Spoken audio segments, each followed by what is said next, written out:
Luke is a big Liverpool fan. Luke, good morning. What do you think of this? Do you back Liverpool in using the word escalation and in requesting that the PGMOL make the audio public?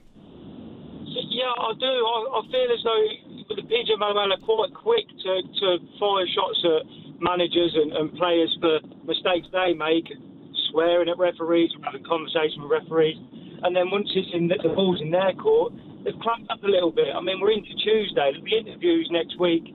When do they do that then? When is this huge profligacy of the PGMOL releasing audio that supports things that suits them? When have we got this list of them doing that then? Because I don't recall any of that. I recall the Paul Tierney conversation. Oh yeah, I would imagine so because they called him a cheat. I don't think he called it. And then the Van Dijk one, the swearing got caught on the mic for the referee, and he got a fine within 48 hours. But they didn't release it as audio, though, did they? But they listened to the audio. Well, so what? They listened to this audio as well. What you're asking for is two different things. We need to listen to that audio for referees watching the Ryder Cup on a different screen. That's what we need to listen to. Yeah, but the point you're making, Luke, is that they're very quick to release their audio, and you're not right. What you're doing is you're using an example of what you feel about something to supersede the facts of it. They haven't been releasing audio left, right and centre to support what supports them. They've probably done it once, and they heard the Virgil van Dijk audio. So what? Of course they're going to hear it. Is it going to make a big difference to you, Luke, if they release the audio? Oh, yeah, I think it'll make a big difference to a lot of people. I think to hear what their explanation would be why it came out the win. And, I mean, to mistake the goal for onside, I mean, does that really... Okay. All right, Luke, listen, thanks for your call and your time. Lee's a Tottenham fan. So you won the game, Lee. Where do you stand on this? Have you got sympathy for Liverpool in this issue? Hi, guys. You all right? Good, Lee. Yeah, I would... If I was the referee on the pitch, I would quit now. I'd say, you know what? I don't want to be a referee no more. I don't need this rubbish. This is an absolute joke. I don't need all this social media abuse. Abuse in the street, saying that I was rubbish, even though it's not their fault and it's the people in the room. I'll just be like, this is ridiculous. I don't need this no more. This is a joke. I'm not enjoying my job no more as a referee. But that's the culture of football, Lee. And by the way, they got it wrong on the pitch first. But they do get some things wrong. But me and you don't know, Simon, that he was told. He was probably told he was offside. Well, the linesman flagged it. He flagged it, but it goes down to the VAR. They have of course, but the referee the linesman, the first officials got it wrong.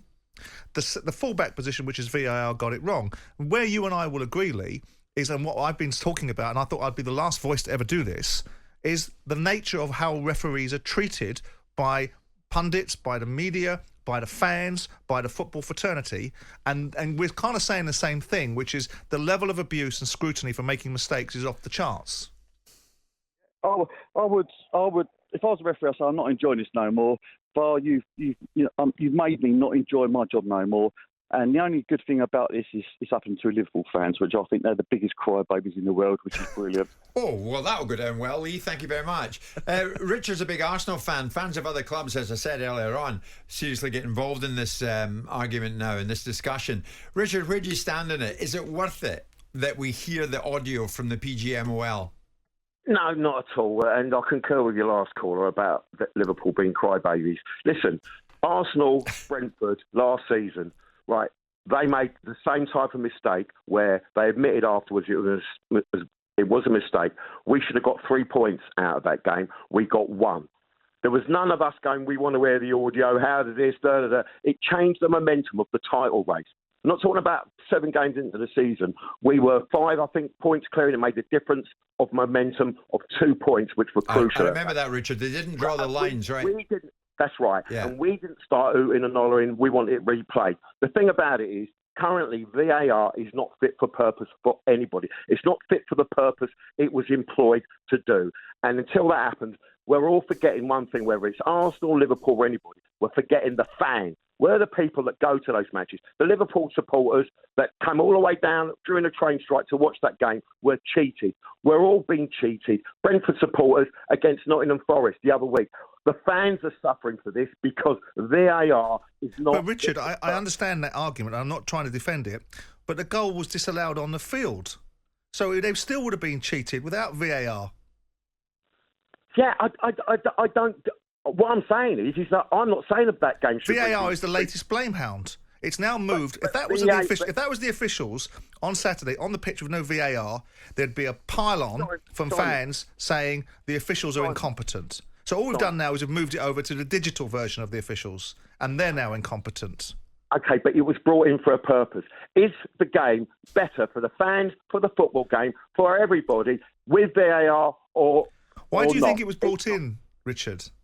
It was brought in to stop all these mistakes, clear and obvious mistakes. Yeah. It was brought in for that. All it's done is slowed the game down, right? Put us in positions where we can't celebrate goals. And the other thing as well, which is missed, betting on these games is a massive part of it. And people have been cheated out of this and that, first goal scorer, results and all of it. It's not fit for the purpose. It's spoiling the game. And I don't care about that one result with Liverpool. I had to suck it up with the Arsenal-Brentford game. I had to suck it up. But it's not making the game better. It's making it worse. So do you think they should release the audio or not? I don't care whether they do or not. It's not going to change anything. What I'm saying is, but Arsenal didn't ask for the audio to be brought in, and it made a massive difference to the title race. So suck it up, Liverpool. We don't need to hear the audio. What we need is the right decisions. How they get to them is not our business. Just That's right. To them. You're right, Richard. Richard. Quite You're a right. call. You're Thank right. you very He's much, right. Richard, the Arsenal fan. He's right. How should we finish this? Have I asked you already? Do you think they should release the audio? I don't particularly think they should release the audio because it doesn't make a lot of difference, but I think they should release the audio because they've been asked to. Yeah. Because the PGMOL, if they don't release the audio, will be asked why they're not releasing it, and then what you'll do is you'll build up this conspiracy theory, this victim culture of Liverpool fans of being penalised by a goal that was disallowed. We need to hear from her, don't we? We need to hear from him. Yeah, I think I should think so, yeah. We'll keep trying. It's 11. Jim White and Simon Jordan. Monday to Friday mornings from 10 on AM, on DAB, via the talkSPORT app and on your smart speaker. talkSPORT.